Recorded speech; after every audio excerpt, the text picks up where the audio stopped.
Hello दोस्तों, नमस्ते, प्रणाम, श्री शिवा नमस्ते। हम दोनों बहन लेकर के आए हैं गांठ जड़ाई गीत।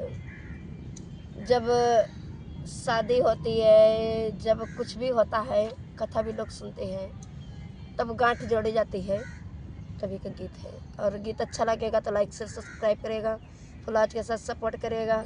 कहीं भी मियाँ बीवी बैठते हैं तो गांठ जोड़ी जाती है, जब भी गाया जाता है गीत। हेलो दोस्तों, मैं कंचन अपने यूट्यूब चैनल पास का स्वागत करती हूँ।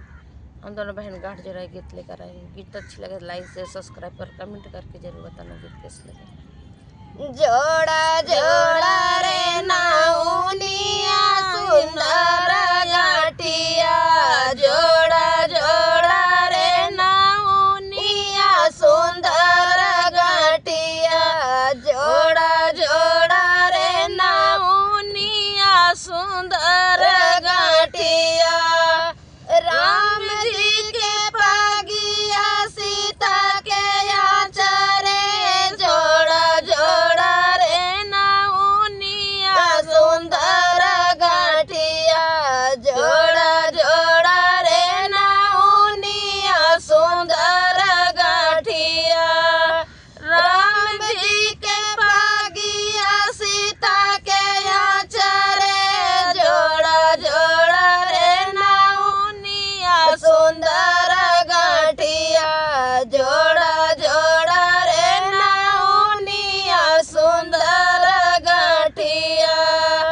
तोहरा के देबै नाउन सोने कैना हन्नी, तोहा कतौ देबै नाउन सोने कैना हन्नी। नाउआ कदिया बैसोने कै मोनारी, जोड़ा जोड़ा रे नाउनिया सुंदर गाठिया, जोड़ा जोड़ा रे नाउनिया सुंदर गाठिया। राम जी के पागिया सीता के आचरे, जोड़ा जोड़ा रे नाउनिया सुंदर गाठिया, जोड़ा जोड़ा रे नाउनिया सुंदर गाठिया।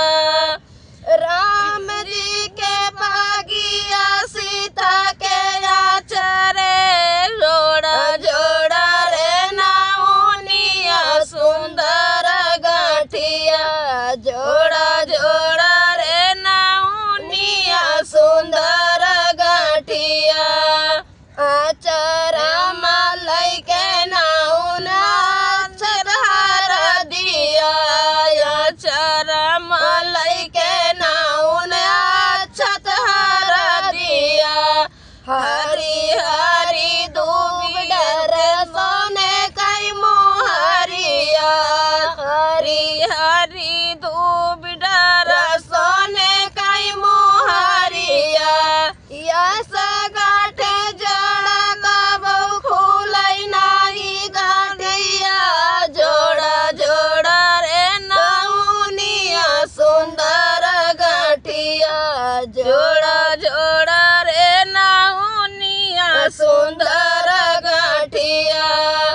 यस गाठ जोड़ा कबौ खुलै नाही गाठिया, जोड़ा जोड़ा रे नाउनिया सुंदर गाठिया, जोड़ा जोड़ा रे नाउनिया सुंदर गाठिया।